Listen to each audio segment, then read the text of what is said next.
Mä heti seuraava pekkeli.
Tänään konfirmoidaan 30 nuorta, 10 poikaa ja 20 tyttöä.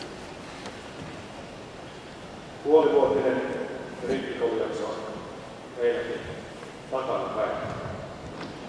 Ohjaajina rippileirillä ovat toimineet seurakuntapastorit Eskis Hedenius, nuorisotyön ohjaaja Raija Timonen sekä kesäteologi pastori Antti Purpola. Isosina leirillä ovat toimineet Elisa Eronen, Henna Jääskeläinen, Janne Kortti, Ossi Kosonen, Janne Lappalainen, Marju Manninen, Emmi Pakarinen, Riikka Pakarinen ja Tuomas Savio. Tässä messussa avustavat pastori Antti Purpola, diakoni Raija Ruokkonen ja Riikka Pekka. Sulkiona palvelee Raija Nuokkonen ja kanttorina Marjukka Malikko. Messun aikana pyydetään valokuvaamaan vain omilta paikka. Yhteinen juhlan voi alkaa. Aloitamme sen virrellä 160.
Kirkkoväki, tänään nuorten juhlapäivänä meillä on syytä kiitollisuuteen.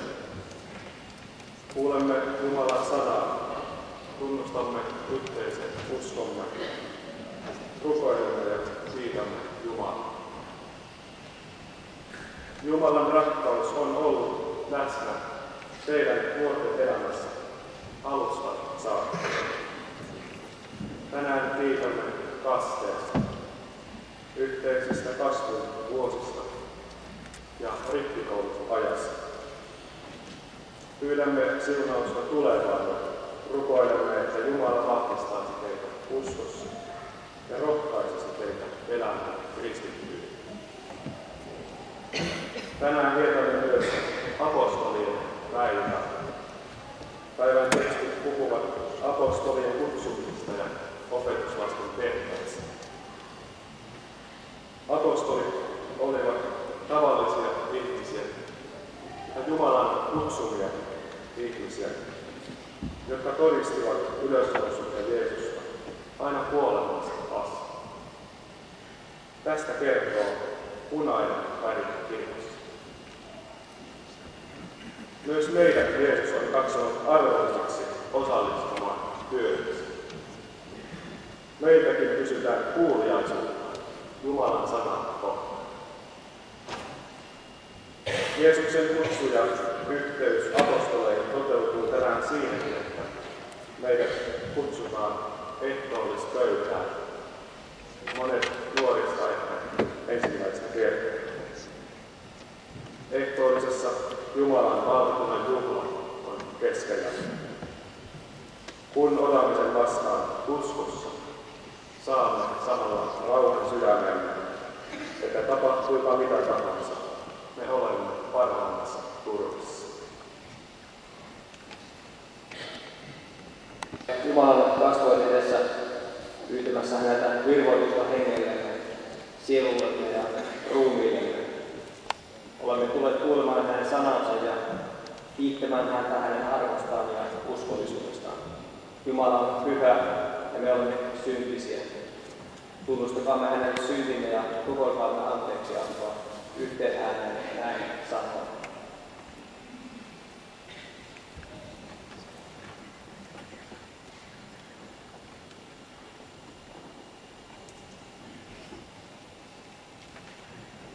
Taivallinen Isä, sain kasteen sinun lapseksesi. Sinä siirsit minut pimeydestä valtaan, kadotuksen alta taivaan peilissä. En ole kuitenkaan elänyt niin kuin lapsellesi sopii. En ole kuunnellut ääntäsi, enkä totellut tahtoasi. Jumala, armahda minua poikasi Jeesuksen Kristuksen tähden. Pese minut puhtaaksi ja anna kaikki syntini anteeksi.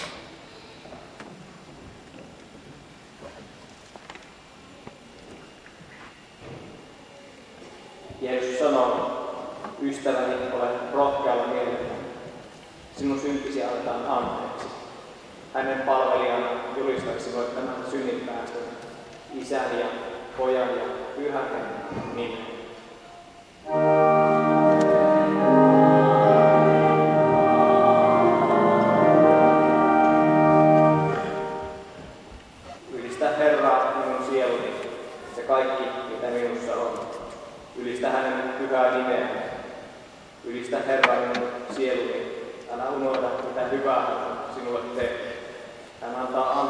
kaikki syntin ja parantaa kaikki sairaudet. Hän päästää minut kuoleman otteesta ja settelee minut arvolla ja rakkaudella.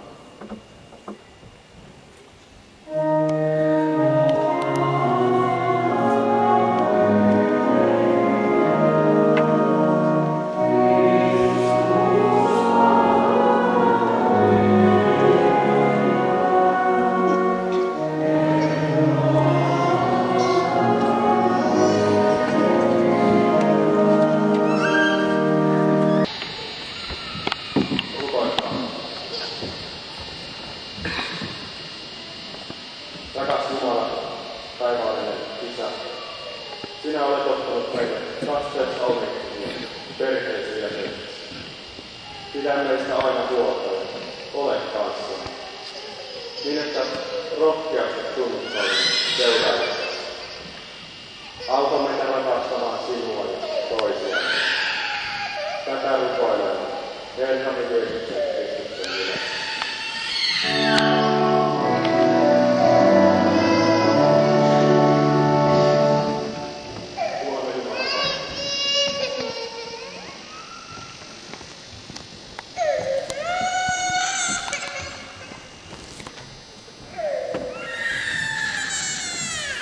Luen ensimmäisessä kirjeessä Timoteukselle 6:1.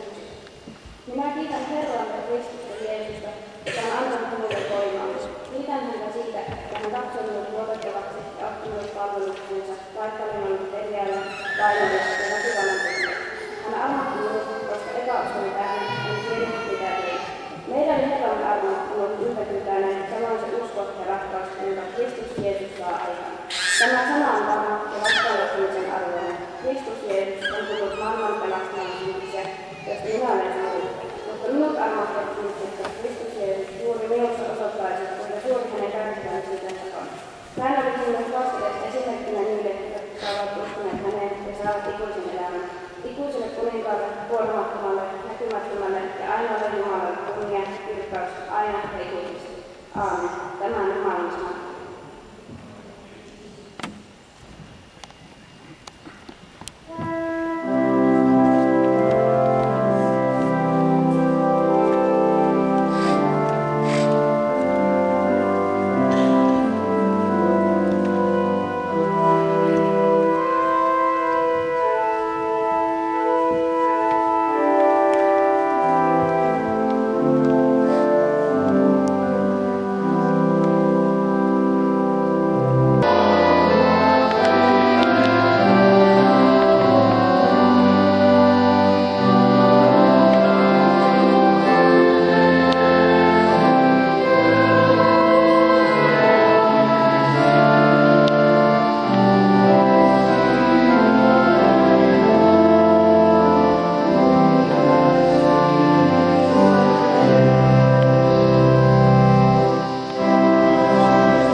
Hän näki rannassa 2 venettä.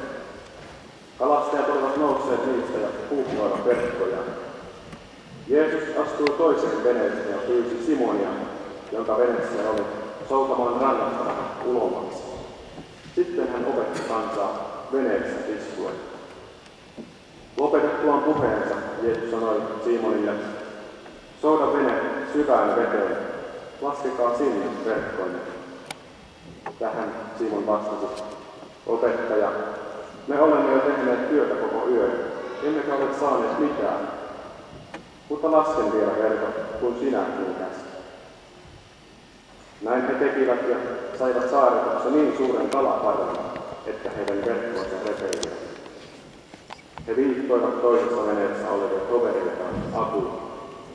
Nämä tulivat ja he saivat molemmat veneet niin täyteen kalaa, että ne olivat upot.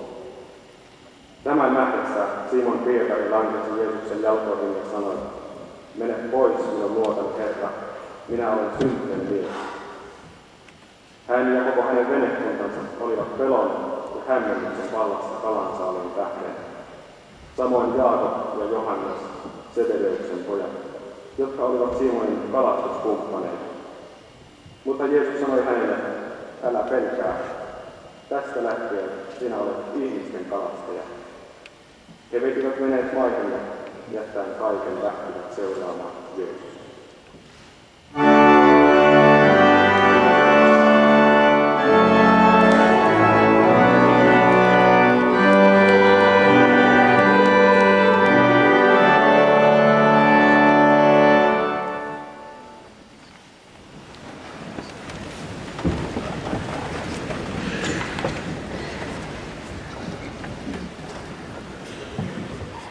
Helposti sitä ajattelee, että väki aina kuunteli liian hiljaa, kun Jeesus puhui ja opetti.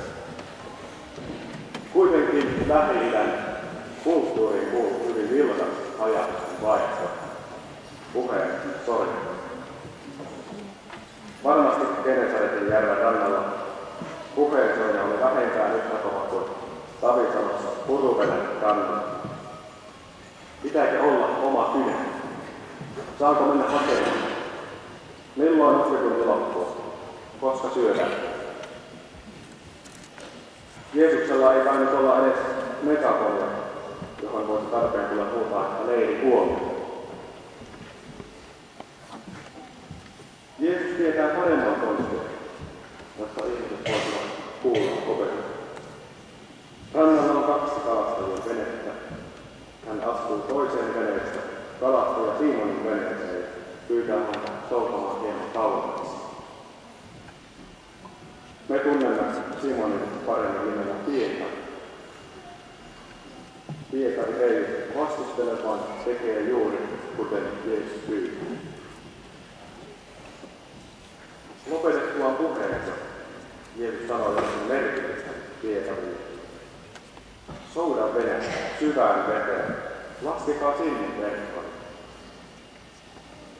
Yhtäkkiä Jeesus siis käskee Pietaria soutamaan veneen kauemmaksi. Tämä oli Pietarin kaikkien kalastajatietojen ja kokemusten vastaista. Yleensä nimittäin kalaa lähdettiin auringon laskiessa, takaisin tultiin vasta aamuvarhaisella. Mutta nyt oli jo päivä. Kuitenkin Pietari sanoi Jeesukselle hyvin kunnioittavasti. Opettaja, me olemme jo tehneet työtä koko yön, emmekä ole saaneet mitään. Mutta lasken vielä verkot, kun sinä olin käsi. Käskijä ei ole kuka tahansa kylänmies. Pietari ei sano, hyvä on, lasken verkot kun käsketään, vaan kun sinä niin käsketään. Nähdessään kalan saaliin Pietari lankesi Jeesuksen jalkoihin, suoraan sinne kaikkien kalojen sekaan ja huudatti. Mene pois minun luotani, joka minä olen syntynyt. Yhtäkkiä Pietarin silmät avautuivat. Hän huomasi sen valtavan välimatkan, mikä hänellä ja Jeesuksen välillä on. Hän näki aivan oikein olevansa syntynyt ihminen. Mutta Jeesus ei moiti Pietaria. Sen sijaan Jeesus katsoi häntä ja sanoi, älä pelkää, tästä lähtien sinä olet ihmisen kaltainen. Sillä hetkellä opetuslapset luopuivat ammatistaan voidakseen seurata Jeesusta. Heiltä kysyttiin halua sitoutua täysin siihen työhön, johon heidät oli kutsuttu. luottamusta ja kuuliaisuutta. Säädös oli nopea ja yksimielinen. Opetuslapset vetivät veneet maille, jättäen kaiken lähtivät seuraamaan Jeesusta. Kertomuksen painopiste ei kuitenkaan ole siinä, että kuinka opetuslapset olivat kuuliaisia, vaan siinä, että Jeesus kutsui heidät seuraamaan. Jeesus on tässä se, joka tekee ratkaisemat aloitteet. Jeesus on myös se, joka sanoo vapauttavat sanat, älä pelkää. Kertomuksen pääpaino on Jumalan aloitteessa ja armossa.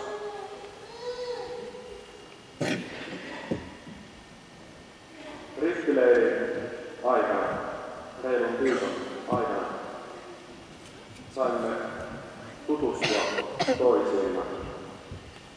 Saimme todeta, että olemme kaikki erilaisia ihmisiä, mutta jokainen meistä on korvaamaton ja yhtä arvokas. Jokaista meitä Jumala rakastaa. Jokaista meitä Jumala kutsuu. Hän haluaa saada meihin yhteyden, sellaisen yhteyden, jossa me tulemme riippuvaisiksi hänestä ja hänen armostaan. Useinhan on niin, että riippuvaisuutta pidetään tieteellisenä asiana. Paljon parempana pidetään itsenäisyyttä ja kovaa itseluottamusta. Mutta suhteessamme Jumalaan asia pitäisi olla aivan päinvastoin. Jumala ei ensisijaisesti etsi lahjakkaita, osaavia ihmisiä. Hän etsii käyttökelpoisia ihmisiä, joita hän voi käyttää tahtomalla tavalla. Näin tapahtuu siellä, missä syntyy riippuvuus Jumalasta ja Jeesuksen Krististä. Yksi suosituimmista nuorten reissuista, jota siellä rippileillä laulaa, oli nimeltään Tuuli kulkee. Siinä lauletaan Jumalan rakkaudesta ja siitä, kuinka Jumalan henki puhaltaa, missä tahtoi, saa kaikkialla muussa aikaa. Sun salaisissa haaveissa joku rakastaa sua niin, että sydämen sattuu. Sulle Jumala vastaa, mä seuraan sua matkoillasi, annan anteeksi kaiken, niin katuva kaatuu. Minä rakastan sua niin, että sattuu. Ehkä tämä oli yhteinen kokemuksemme. Ehkä koemme, kuinka Jumalan tuuli puhalsi riftileille. Se ei ollut myrskytuuli, pikemminkin hiljainen tuulen hyvinä. Mutta juuri siinä meitä lähestyi ja puhutteli iankaikkinen Jumala. Jotkut ehkä huomasivat myös sen, että Tavisalossa puhalsi melkoinen tuuli, kun lähdimme pois leiriltä. Se oli kuin myötätuuli, joka saattoi meitä matkaa kohti uutta elämän vaihetta. Se muistutti ainakin minua siitä, että Jumala seuraa jokaista teitä matkalla. Hän haluaa johdattaa kulkuaan elämän suurissa ja pienissä valinnoissa. Aloitimme riftileiden toteamalla, että meitä on siellä paikalla 42 opetuslasta, mukaan lukien isot ja leirin ohjat. Jo kasteessa meidät on nimellä kutsuttu Jeesuksen seuraajiksi. Opetuslasten tavoin meidätkin on kutsuttu kalastamaan ihmisiä taivasten valtaan. Ei se ollut vain jollekin pienelle erikoisjoukolle tarkoitettu tehtävä, vaan Jeesus antoi sen tehtävän kaikille kristityille. Meidän pyydyksenämme on Jumalan sana, ilosana Jeesuksessa Kristuksessa. Jeesuksen opetuslapset luulevat, että heidän vaelluksensa, heidän rippikoulutuksensa päättyy Jerusalemiin, kun Jeesus kuoli ristissä. Mutta pääsiäisaamu ja sen jälkeiset tapahtumat avasivat heidän silmänsä näkemään Jumalan suuruuden ja sen tehtävän, joka on heille. Pieni oli kuitenkin. Samoin meidänkään ei tule ajatella, että pyhiinvaelluksemme on nyt sitten päättynyt rippikoulu. Tämä on se piste. Pyhiinvaellus jatkuu niin kauan, kunnes meidät kerran kutsutaan taivaan kotiin. Sillä tiellä Jumala haluaa kohdata meidät henkilökohtaisesti joka päivä. Hän haluaa näyttää olevansa rukouksessa kuuleva Jumala. Erityisesti hän haluaa kuulla meidän Pietarin rukousta. Ole myöden syylliselle armoa. Hän haluaa opettaa meille luottamista ja kuuliaisuutta, heittäytymistä Jumalan varrella.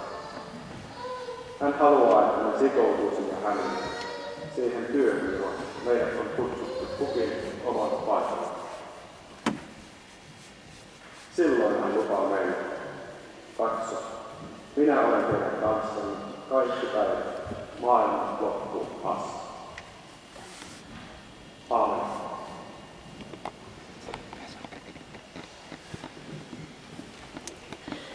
Kasteiden yhteydessä vanhemmainen valtiolla uskon tunnustuksen. Se ilmaisee, mitä Jumala lahjoittaa meille ja mitä hän tekee hyväksi. Tulkaa tunnustamaan yhdessä seurakunnan kanssa yhteen kristillinen usko.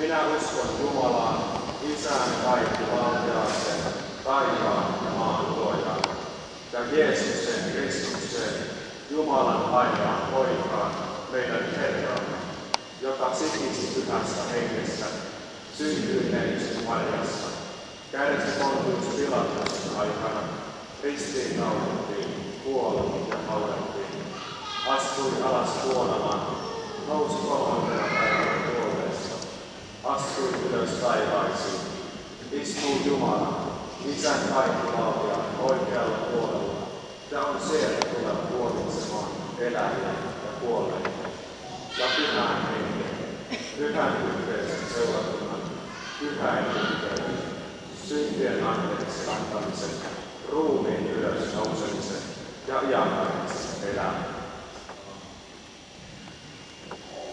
Rakkaat nuoret, teidät on kasvattu tähän uskoon ja olette saaneet sen mukaista opetusta. Tahdotteko Jumalan armon avulla osoittaa tämän uskon elämässä? Jumala vahvistakoon teitä lupauksesta ja kiinnittäkö teitä Kristukseen. Pyydän kummelta tulemaan puolelle.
toteuttaneet vastaan kolmikyydellisen Jumalan siunauksen, saatte luottaa siihen, että Jumala ei ylitä.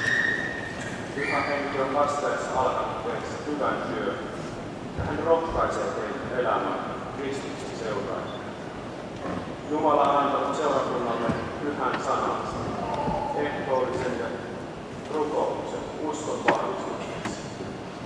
Tästä lähtien saatte osallistua itsenäisesti ehtoollisena.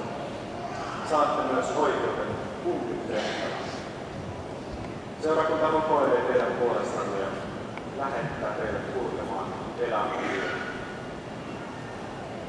Hyvät vanhemmat, kummit ja muut seurakuntalaiset. Nämä nuoret tarvitsevat ihmisiä, jotka rukoilevat heidän puolestaan ja auttavat heitä kasvamaan kristityksi. Olkaamme heidän tukenaan niin, että he vahvistuisivat uskossa ja kulkisivat ikuisen elämän tien. Jumala teitä siinä auttaa.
Jumala, taivallinen Isäntä, ja kiitämme sinua siitä, että lupaat olla kanssasi kaikkina maailman loppuun asti.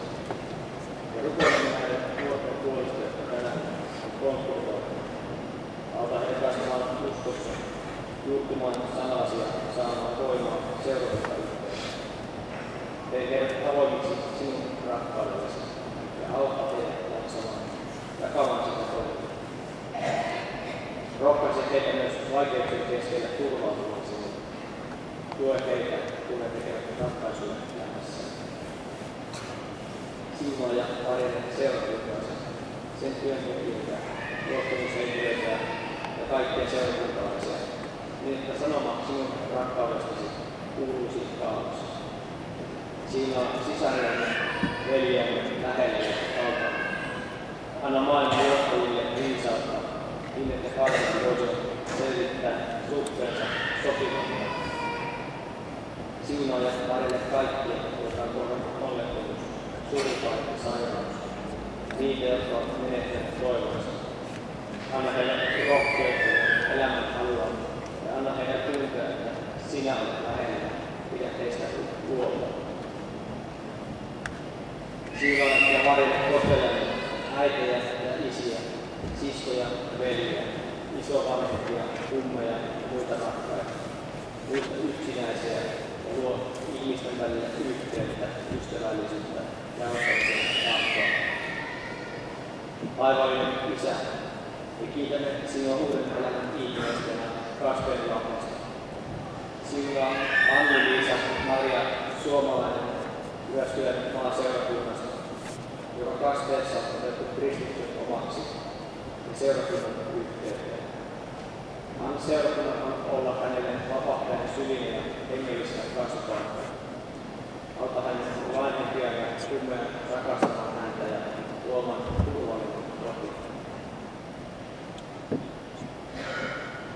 Jumala, Isämme, ylistämme sinua rakkaudestasi ja huolenpidostasi.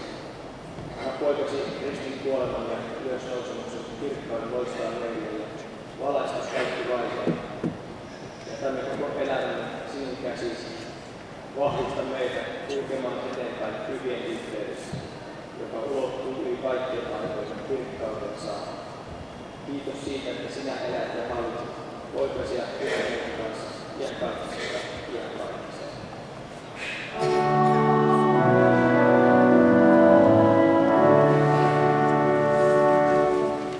Tänään kerättävät kolletti menee seurakuntaan.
Ei ole kenkiäkään. Niin sitten jalkoja. Niin. Irkkää ja ihan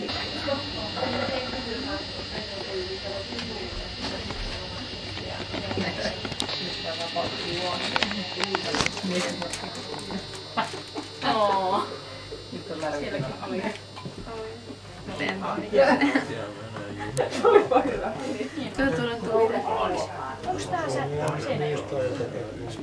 Minua ei olekaan kuvattu pitkään.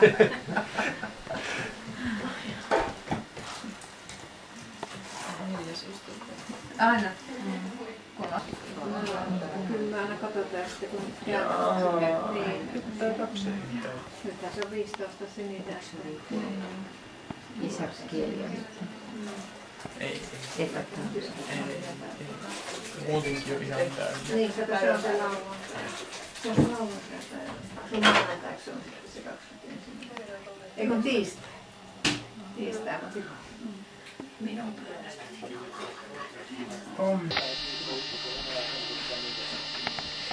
Kauppapuhalusta sekin auttaa. Kummahan aina auttaa. Saatana kahville ihmiset.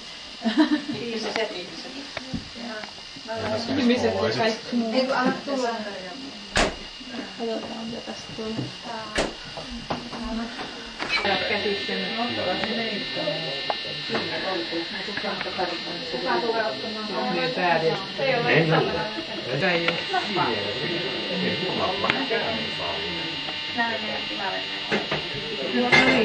Valtiokuvan niin.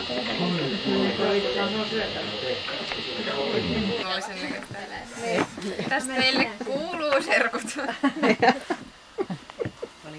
Anni puuttuu. Otas vielä. Tuiro heti valmiin. Vaatteet päältä. No, Samu elää nyt vielä. Tänne päin voi katsella. No, Niin Samu. kuin tiikeri riehuttaa. Ei kukaan huomaa. Ja pitää päin tässä välissä. Menkää suppuun! Ai. Samu.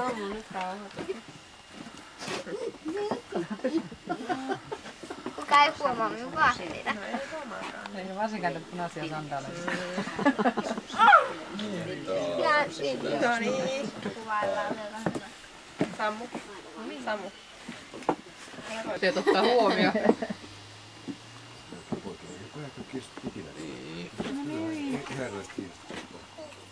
Kuukka löytyi sieltä, joo.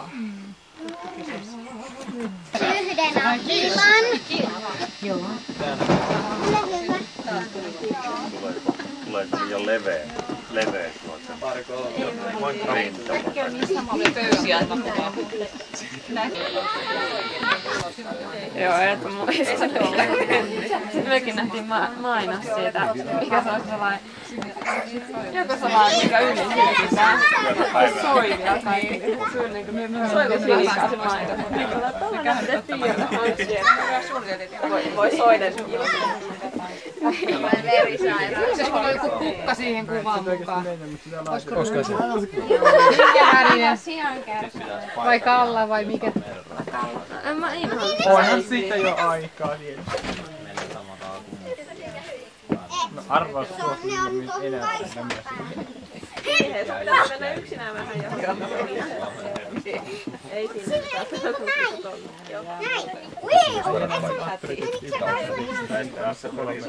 mitään. En mä jaksa Rannassa tietysti saa järjestää. Olisikohan meillä joku perhepotrutinkin, jos on Ai se oli jo. Saahan sen Petri Potretin. Meillä siinä jonnekin sellainen, että saa koko mennään tohon. nyt tulee yksi. Viksu. Ei siitä. Äidillä on kyllä kaunis. Se on ihan paita.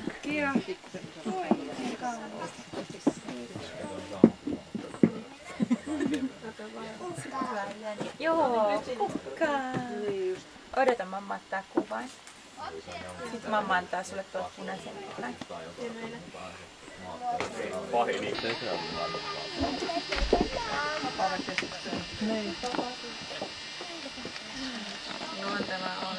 Kissa hävisi saman tien sinne toiselle puolelle. Oho, täytyy lähteä hakemaan sitä. Sotilaanlääkäri niin sanoi, että katsoo, että sille kitalakin halki ja että se käy ennen aamuun pissalla, niin Joo. heti kun se heti se sisään, se meni saman tien. Se meni saman tien ei se hävinnyt, kyllä se on tässä ollut. Se meni saman tien pissalle ja sit se ei ollut kitalais niinku mitään. Joo. Kyllä siitä tuli ihan täysin toimiva kapista. Eikös hei, isän ja äitin kanssa vielä siniseen.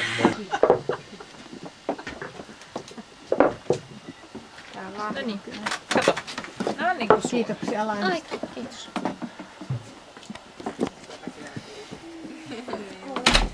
Mitä se tekee? Mitä palloja? Aika yllättävästi myös.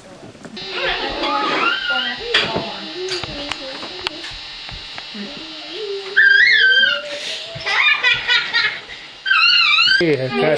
Mihinkä se on? Niskako se on? Tää tietysti itse asiassa Hirve! No hei. tää on hyvä. Tässä mä lähden palttaa sen maha pystyssä. Hytty siellä.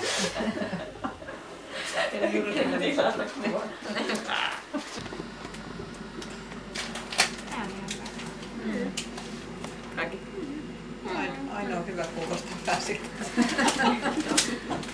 Niitä oli hyvät mallit.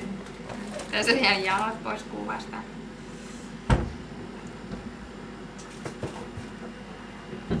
Asettaa viimein. Tää on vähän tälleen. Pisti se kamera. Ne jalat näyttää kuumaa. Hirveen pakko.